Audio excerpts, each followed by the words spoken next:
Good morning. It's past time to start.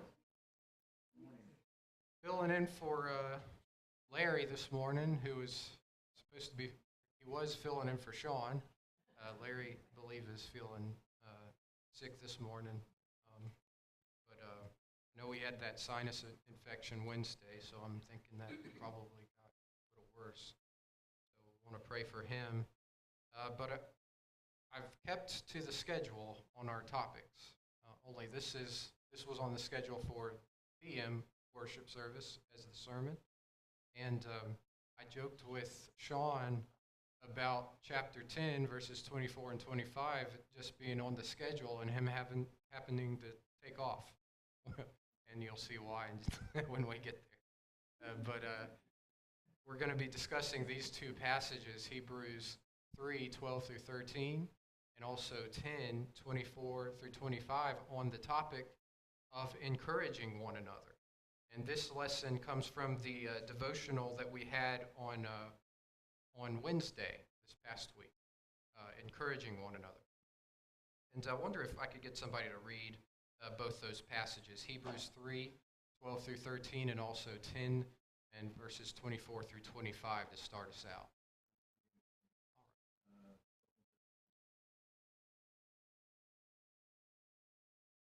Beware, brethren, lest there be in any of you an evil heart of unbelief in departing from the living God.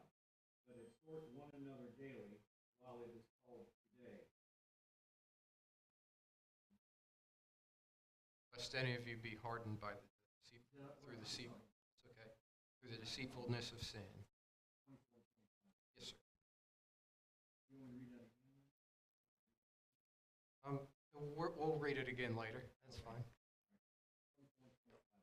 And let us consider one another in order to stir up love and good works, not forsaking the assembling of ourselves together, as is the manner of some, but exhorting one another, and so much the more as you see the day approaching. Thank you, brother. So that's why I joked with Sean that he took off, because it mentions the verse of forsaking the assembly, which is a touchy topic, I think, and is full disclosure, uncomfortable for me to talk about, but because I'm not a very confrontational person, there's always going to be someone present that is guilty. So, but this is AM class, so we probably don't have that problem. But the third chapter of Hebrews, as we just read, starts out making a contrast between Moses and Christ. I just want to get a bearing on the context of this verse in Hebrews chapter 3, for these passages. Yes, ma'am.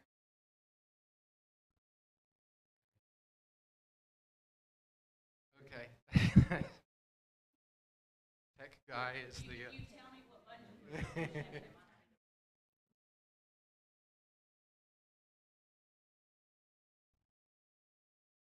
Testing. There should be sound. Who's saying there's no sound? Oh. No, because I see input coming in here. See input.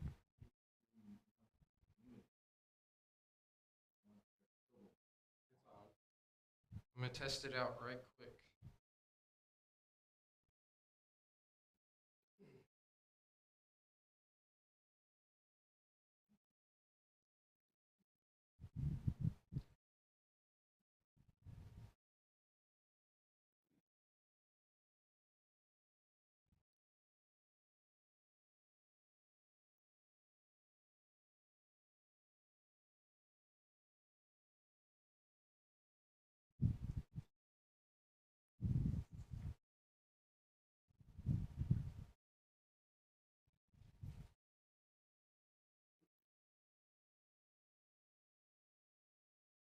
Okay, testing.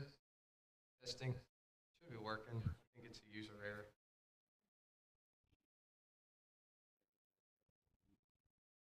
Could be. All right. Sorry for that. But to get the context of chapter 3 in Hebrews, before we get to the verse we're discussing in verses 12 through 13, we'll want to remember that the book of Hebrews is written to Christians who were once Jews. And Paul makes the case for Christianity, and he warns them not to fall back into the elements of Judaism. The old covenant had been completed. It had served its purpose. It was a shadow of the new covenant, and it would be a mistake to leave Christ and to follow after shadows once again. And so he makes the following points before we get to the verses we'll be discussing. Christ, we read there in Hebrews 3, was faithful to the Father in perfection. And Moses was faithful relatively as well. But Christ is a builder of God's house. If we look at verse 3, or let's read verses 1 through 3. Therefore, holy brethren, partakers of the heavenly calling, consider the apostle and high priest of our confession, Jesus Christ, who was faithful to him who appointed him, as Moses also was faithful in all his house. For this one has been counted worthy of more glory than Moses, inasmuch as he who built the house has more honor than the house. So here we have Christ being a builder of God's house. Moses was an inhabitant of God's house. Who's greater? The builder is greater. Every house is built by someone. If we look at verse 4, we see, if you know the law of causation. Every effect must have an adequate cause to it. In verse 4, for every house is built by someone, but he who built all things is God. Then we know from John 1 and verse 3 that Christ also had his hand in the creation of the universe. He was a part of that. He is builder of the universe. And then in verse 5, we have another comparison being given. And Moses indeed was faithful in all his house as a servant, for a testimony of those things which would be spoken of afterward. Moses was faithful in his house as a servant. Christ was over his house as a son. So we have this contrast between Moses and Christ. And throughout the book of Hebrews, you have contrasts being made between the Old Testament, the Old Covenant, and the New Covenant. And Paul is making the point that the New Covenant is superior in every regard.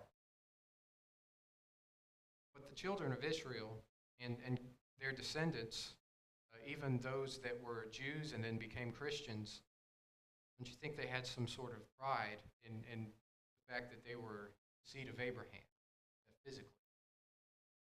That was still there. There were Judaizing apostles. You know what that is? A Judaizing apostle is for not apostles, or apostates. Judaizing apostates that wanted to return to the old law. And they were Christians in Jerusalem that wanted to look back to those things. So that's part of the purpose of Paul's writing the book of Hebrews here. And so Paul makes it clear in verse 6, but Christ was a son over his own house, whose house we are, if we hold fast the confidence and the rejoicing of the hope firm to the end. Moses was an inhabitant. Jesus is the builder of that house, and we are that house if we are faithful in that confidence and that hope in him. So don't fall away from the one who gives hope and go back to a place where no hope is whatsoever. And so the people were very aware, and Paul goes through that in Hebrews chapter 3. They were very aware of what Israel went through in the wilderness. And the people were told not to harden their hearts. The hardening of hearts, by the way, is a gradual process. It's not something that happens overnight. If it's allowed to continue, it's fatal. So the people, we saw that happen with many in the children of Israel through the wilderness. And so the people saw all the miraculous works, benefited from his care, his provision, yet they still allowed their hearts to be hardened. And they mumbled, they rebelled against God. We all remember that, right? Wandering through the wilderness. And so another passage, that's Hebrews chapter 3. If we go down to Hebrews chapter 10, This chapter speaks of several things, also making contrasts between the law and the new covenant. And he goes through the weakness of the law of Moses in verses 1 through 4. He says, "For the law, having a shadow of the good things to come, and not the very image of the things, can never, with these same sacrifices, which they offer continually, year by year, make those who approach perfect. For then would they not have ceased to be offered? For the worshippers, once purified, would have had no more consciousness of sins. But in those sacrifices there is a reminder of sins every year. For it is not possible that the blood of bulls and goats could take away sins." So this chapter speaks of that contrast there between the sacrifice of the Old Testament and that under the law of Moses and the new covenant. The Mosaic law being filled with shadows or images and types. We understand what that means, right? When you have a shadow, if I don't appear to be casting a shadow because of the lights, but we understand the shadow is not the thing that is casting the shadow. It's a representation of it. The law was a shadow of the new covenant. It was a representation of the new covenant. We could go into those different words that mean the same thing, types. A type, when you have a keyboard or a typewriter, it probably reflects it better. Well, a typewriter throws a stamp down onto a sheet of paper. That stamp is the type, and the antitype is what it represents, right? Makes sense? So we have that connection between the Old Testament and the New Testament. So in the Old Testament, you have sacrifices being made year after year, which means if they're being made year after year, it means it's not permanent, is it? It's not a permanent answer to man's sin. Can you paint a house once and it's fine for the remainder of the time you own it? You have to keep painting it, right? That's a pain, right? But it doesn't stay in this newly painted shape that it is. And so if you're having to sacrifice for your sins or offer sacrifices, sin offerings, every year, it's not a permanent solution to man's sin problem. But those sacrifices were but types, they were shadows of the one sacrifice to come. Yes, sir. You also for Okay. Paul is speaking of Christ accepting them, and then they become members. Right. Exactly. That's a good point. You have, and that carries with it the idea of a schoolmaster, the old covenant being a schoolmaster to bring us to the new, which is a preparation for that. And so, also looking at verses 3 and 4, as we just read, they would be reminded every year of the reality that their sins were being passed over. They were being passed over. They weren't being removed. They weren't being washed away. So there's that important contrast between the Old Testament and the New Testament. But you had Christians in Jerusalem that wanted to look back at shadow instead of the real thing, to turn away from the real thing, in fact, and go back to the shadow, which was the Old Testament. Then the one wonderful sacrifice of Christ is spoken of in verses 5 through 18 of Hebrews chapter 10. So man now has access to true forgiveness, and that's in verses 5 through 8. Therefore, when he came into the world, he said, "Sacrifice and offering you did not desire, but a body you have prepared for me. In burnt offerings and sacrifices for sin you had no pleasure. Then I said, Behold, I have come. In the volume of the book it is written of me, to do your will, O Lord." Previously saying, "Sacrifice and offering, burnt offerings, and offerings for sin you did not desire, nor had pleasure in them, which are offered according to the law." And we'll go ahead and read verses 9 through 10. And he said, "Behold, I have come to do your will, O God." He takes away the first, that he may establish the second. By that will we have been sanctified through the offering of the body of Jesus Christ once for all. Once for all, those are important words. Once, meaning it wasn't yearly, like it was in the Old Testament. It was a permanent solution. And for all, meaning it wasn't just for some. It wasn't for just a group of unconditionally elect people, Calvinism teaches, and other doctrines teach, for everyone, whosoever will. So this is important. And so that just is all to provide context to what we're about to talk about, these two passages in Hebrews. And the topic of this class is that of encouraging one another. And we'll make the connection between that. Important thing to remember is they had Christians there that were looking back to the shadow instead of the real deal, which was Christ. And so, encouraging one another. You know, as introverted as we can get, I don't believe anyone is an island, as they say. Anyone, we need each other, basically. We all need each other. And the church to which Paul wrote was prone to the same problems that we are today. For various reasons, we have the potential to fall away from God, like they did.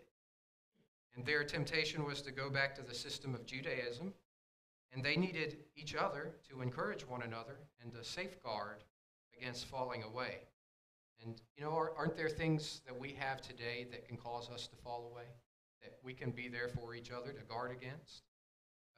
So the outline of our lesson this morning, we're going to talk about, using these two passages, the problem for the saints, the persistent solution, and then the pattern of some. Problem for the saints, persistent solution, and the pattern of some. I clicked off of it. Oh, there we go. Problem for the saints. So the writer instructs the audience, first of all, let's go back and read. Hebrews 3:12. Beware, brethren, and I believe the King James Version says, take heed. Take heed, brethren, lest there be in any of you an evil heart of unbelief in departing from the living God. So he says, take heed. That means look, beware. Both those meanings are conveyed in that word. Look and beware. There's a danger that they needed to be wary of. And we see that there is a personal responsibility that the individual has. I have a personal responsibility to take heed to myself and my soul, my heart. And also I have the responsibility, as we'll see, to take heed to my brethren, to be of encouragement. So take heed of our own condition and also take heed of the spiritual needs of our brethren. Now the Israelites did not take heed to their worsening condition, as we discussed. And here Paul begins to bring application to his discussion of those 40 years that they spent in the wilderness. So who is Paul addressing this letter to? The brethren in Jerusalem. He says, take heed, brethren, speaking to those within the body of Christ. Now that, first of all, doesn't support the idea of once saved, always saved, does it? Where you're saved once and then you're in that condition, you can't fall away. It doesn't support that, because he's talking to his own brethren here, and he's saying, take heed. If he's speaking to a saved group of people, and he is telling them to take heed, lest there be in any of you an evil heart of unbelief, that means you can go from a state of belief to a state of unbelief, right? Makes sense? Logical? So that once saved, always saved falls apart here, as it does in many cases. But the danger here is described in two parts. And the first is that existence of a heart of unbelief. And it is possible to develop this heart as one gradually hardens their heart. It is possible to move from a state of belief to one of unbelief. And to just think about that, how that Israel witnessed the plagues upon Egypt, saw the waters of the Red Sea stacked up on either side of them as they passed through on dry land, and they were fed manna from heaven in the wilderness, and they saw all these miraculous things, and yet they still moved, their hearts still hardened, they still murmured, complained. That human element was still there. Do you think it was easy going through the wilderness as they did, as humans? No. They were going through extreme difficulty, or some sort of difficulty. God was there protecting them and providing for them, but there's still an element, the human element, that is there.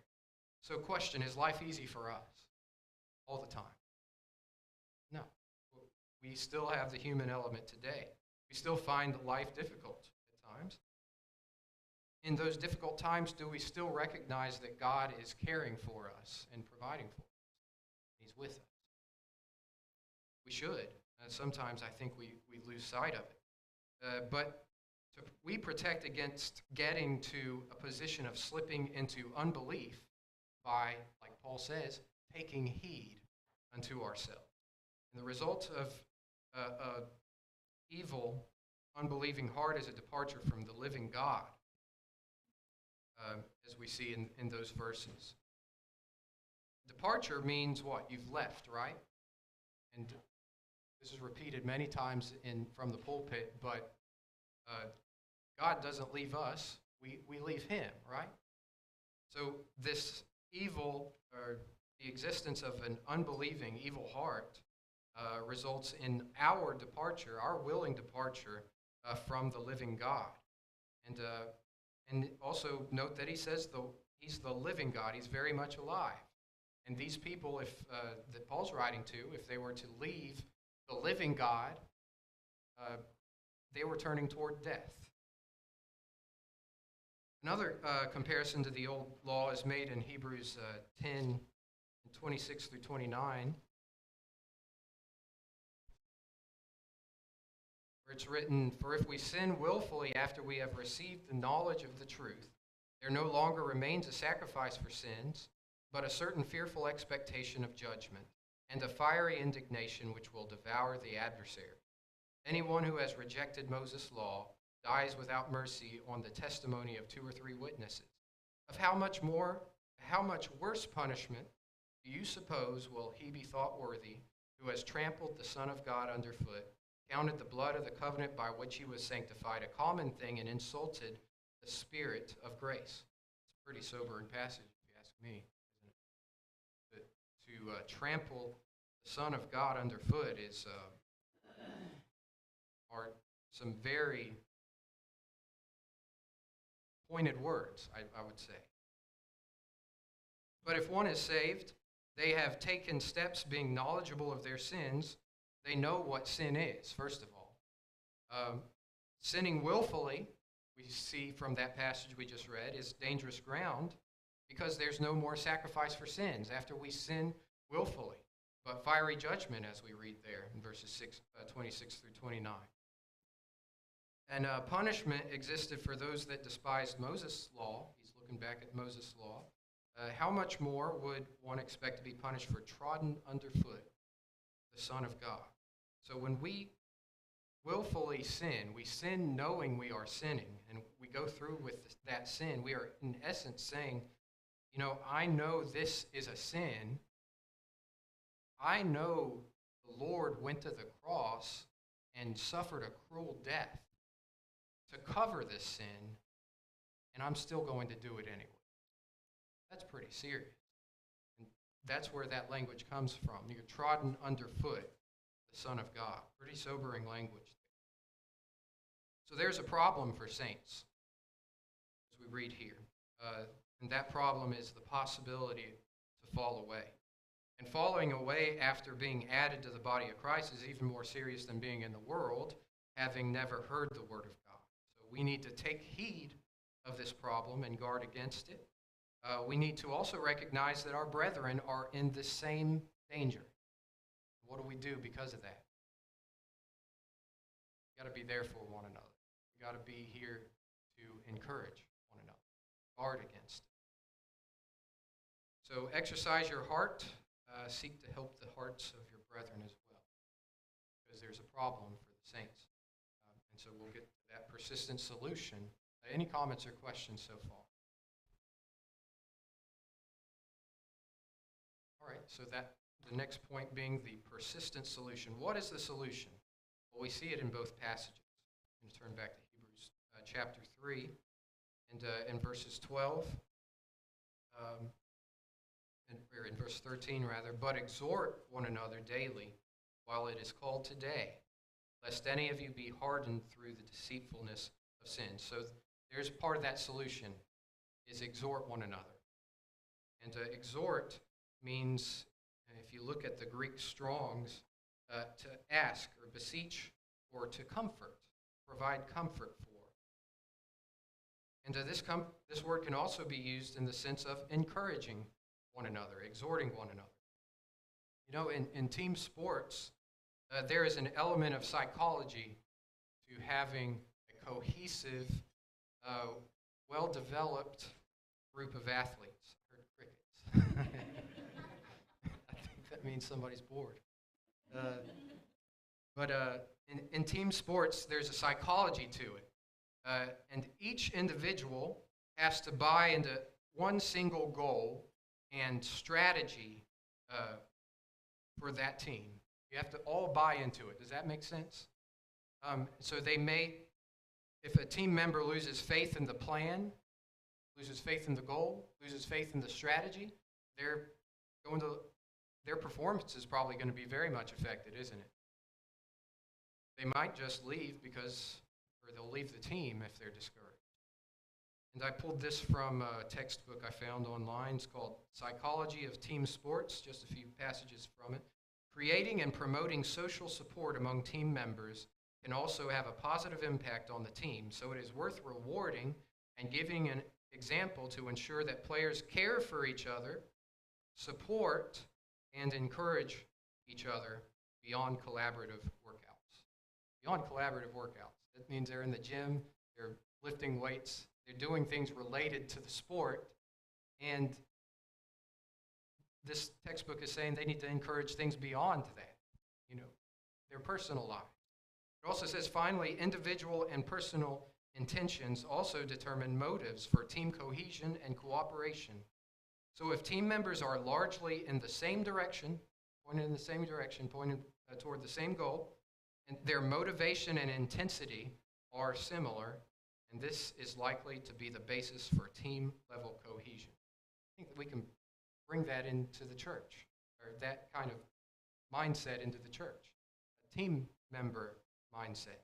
Like a team of athletes, we need to be there for one another, encouraging, helping one another, keeping each other motivated, pointed in the same direction, and who needs that?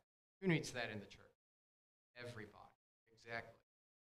Everyone, young and old, leadership, those working behind the scenes, everybody needs this encouragement.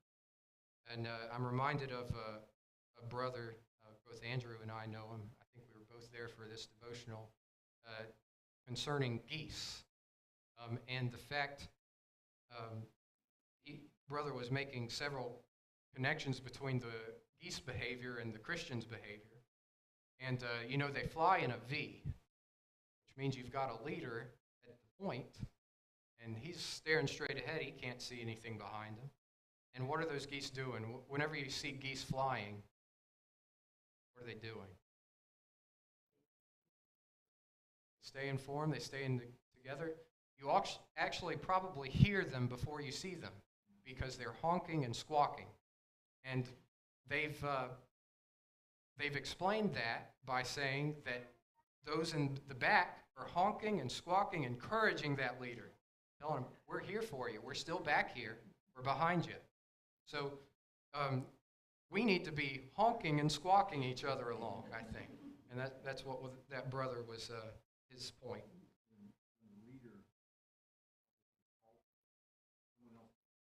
That's right. There's a rotation that takes place. So the fatigue is a very good point. I think he made that point as well. So we have that passage in Hebrews chapter 3, verse 13, exhort one another daily. And we'll talk about that in a second. But Hebrews 10:24 through 25 also has that element of exhorting one another. But it also provides to provoke unto love and good works. I'm going to read that real quick. Not forsaking the assembling of ourselves together as the manner of some, but exhorting one another, and so much the more as you see the day approaching. It was in verse 24, and let us consider one another in order to stir up love and good works. The King James Version says provoke. And that's what I studied from, so I'm going to keep using the word provoke here. It says we ought to provoke unto love and good works. And provoke, the Greek there, it means an irritation of mind. Irritation of mind. A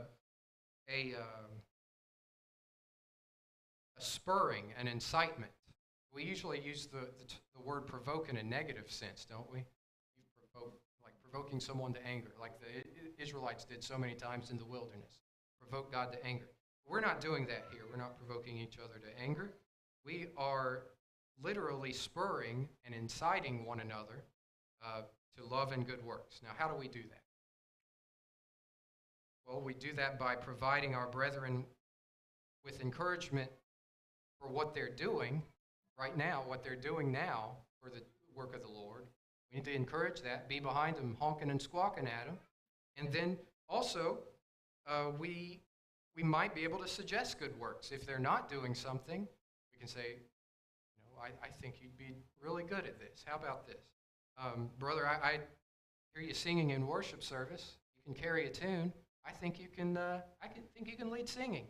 And that's a touchy subject because a lot of people don't want to do that, even though I know more men have the ability to do that than are comfortable to do that. But that's another subject.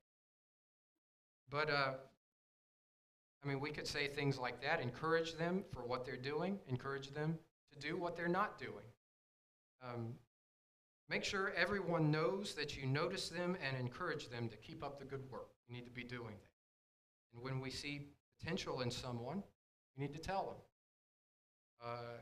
And we don't need to be robotic about it. This needs to come from the heart, of course. And if it's coming from the heart, it requires our presence and it requires attentiveness. But the element of time is also in both of these passages, Hebrews chapter 3 and also Hebrews 10. There's an element of time to this solution. How often are we to exhort one another if we're looking at Hebrews chapter 3? Daily. So, wait a second, we only see each other on Sundays and Wednesdays, though. Right? Well, that's a problem in itself, isn't it? We need to be involved in others' lives and communicating with each other. And we can call and text, and I need to be better about that myself, honestly, because I think a lot of us get so wrapped up in work and other things. We can stop and text and call, make a call, and check in on one another. We need to be there for one another. Also, we want to recognize that this word daily, it's not just literally daily, but it's speaking of a consistency. We aren't to just say something once and then just say, oh, well, I've encouraged this brother, and I've done my encouraging. He's encouraged. When you've been encouraged, when you've been comforted once, is there ever a time you're going to need comforting again? Oh, of course, right? Same with encouragement. And those kind of mean the same things, looking at exhort, the same meaning is in there. But if our hearts are warmly affectionate to one another, this is just going to come naturally to us. And also he says daily, while it is called today. There's another element of time. So basically he's saying, if it's a day ending in Y, we like to say, you should be encouraging your brethren. You should be exhorting one another. If you wake up in either yesterday or tomorrow, you're probably excused. But every time I wake up, it's today. Right? Anybody have any different experience? But there will be a point where there is no today. Isn't that right? Where time will be over. By that time, it will be too late to encourage one another. And what once could have been saved, those who could have been encouraged to keep the straight and narrow, it's past time for them. So Paul says, while it is called today. And he adds there, so much the more as you see the day approaching. Now, what day is he speaking of? So much the more as you see the day approaching. Some might say that. And that's understandable that some might say that. But here's some points to consider. Who's Paul writing to? Church in Jerusalem, right? And the first century church did not experience the end of the world, to my knowledge. Didn't experience judgment. So they can't be referring to final judgment for that. Also, furthermore, if we look at Matthew chapter 24 and verse 36, the time of final judgment was and is completely unknown. So how can we see the day approaching? Well, you are looking for it. I have a different explanation, though. So recipients of this letter were specifically the Christians in Jerusalem, and there was definitely an event they were told they were seeing approaching. Destruction of Jerusalem in AD 70, and that's in Matthew 24, 1 through 34. So the destruction of Jerusalem was coming to them, and that's going to be a trying time, isn't it? I mean, think about that. How do we typically feel about our own hometowns? Well, for one, we're pretty attached to them. If we were to hear of the destruction of our hometown, it's going to be a pretty trying time, isn't it? And there's more to it than just that. Did you know there were no Christians in Jerusalem when it fell? When Jerusalem fell, they knew to get out because they were given the signs there in Matthew 24 by the Lord. So what if there were some who had slipped into an evil heart of disbelief before the event of AD 70? Couldn't they have still been in Jerusalem when it came? They would have lost both their lives and their souls. So trying times are coming. And when there are trying times, you need encouragement even more, don't you? So that's the Paul saying you need to be there for one another. You need to be exhorting one another daily while it is called today as you see this difficult time approaching. So that's the persistent solution. Persistent because we're to be consistently doing it. Consistently encouraging, exhorting one another, provoking one another to love and good works, being there for one another. Any comments before we go to the third point? Pattern of some. Yes, ma'am.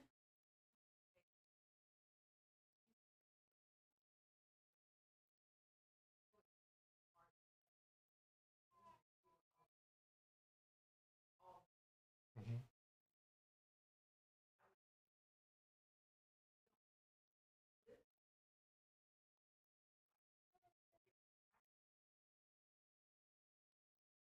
Mhm.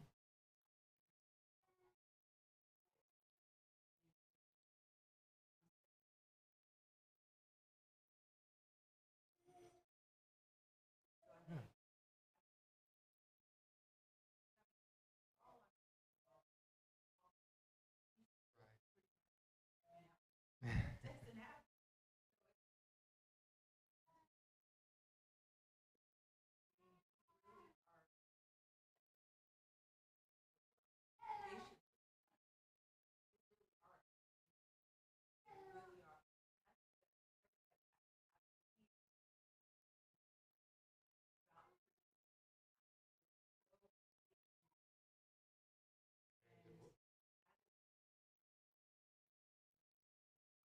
Mhm.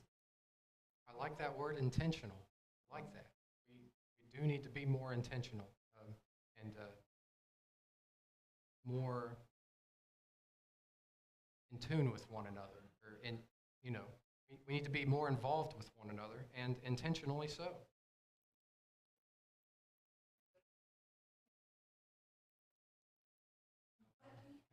Exactly. Exactly. I have the AM sermon this morning, so I got more to say about that. But so we have the persistent solution. Then we have the pattern of some. Pattern of some. This is the difficult part of the lesson. Hebrews 10:25 expands on the idea of exhorting one another and provoking one another unto good works. And Paul does that by contrasting some behavior here in verses 24 and 25. It says, "And let us consider one another in order to stir up love and good works, not forsaking the assembling of ourselves together as the manner of some, but exhorting one another, and so much the more as ye see the day approaching." And so these two ideas are connected. You need to be there to provoke unto love and good works, but there are some that forsake the assembling of the church. And that brings to point that the provoking to love and good works, the encouraging, requires presence. Make sense?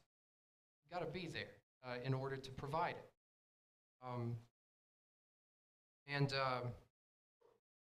Sometimes I think brethren don't think their absence in the assembly or their presence makes a difference, but it does. It makes a huge difference. Maybe something that not everybody thinks about is, Sean spends a lot of time and effort on his sermons, and guess what? Both AM and PM sermon. Spends a lot of time on it. Spends a lot of time on class. Spends a lot. He spends a lot of time on these things. But question: do you want him to be encouraged to keep up the good work? You want him to keep doing that? I'm not saying he's going to stop in any case. But another question: do you think he is more or less encouraged when your seat's empty in the afternoon? More or less? Less, right? So another question, would it be okay with you if Sean just stopped caring as much? Because he was discouraged and he's having a slump. He's like, nobody's showing up. And what am I doing this for? And that's a very human thought that one could have. Now, I think maybe some people don't think about that or have not thought about that or can't empathize with it maybe. And I understand that. But another thought they might have is, well, there are other people there to listen, be there, to provide encouragement. Other people will be there. I don't have to be there. And you've probably been asked this question before, because I think Sean and I both had the same instructors, and I know we had the same instructors, but we probably both heard this idea for a sermon: what if everyone did what I did? What if every Christian did what I did, acted like I did? Would you have filled seats? I mean, it's something to ask. What if everybody sang like I did? What if everybody was as active as I am? These are things we need to ask ourselves. You can't leave it up to your other brethren to do the encouraging. In fact, Paul doesn't leave it up to just a few. He says one another, all of you. Yes, sir.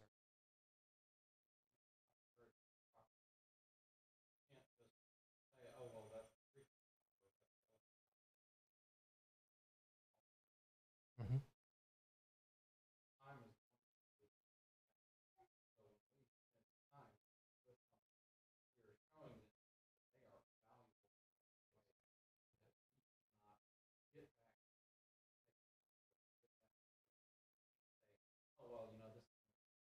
Mm-hmm.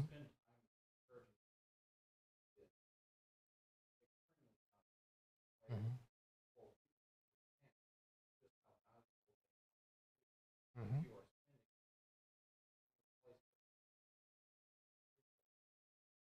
Exactly.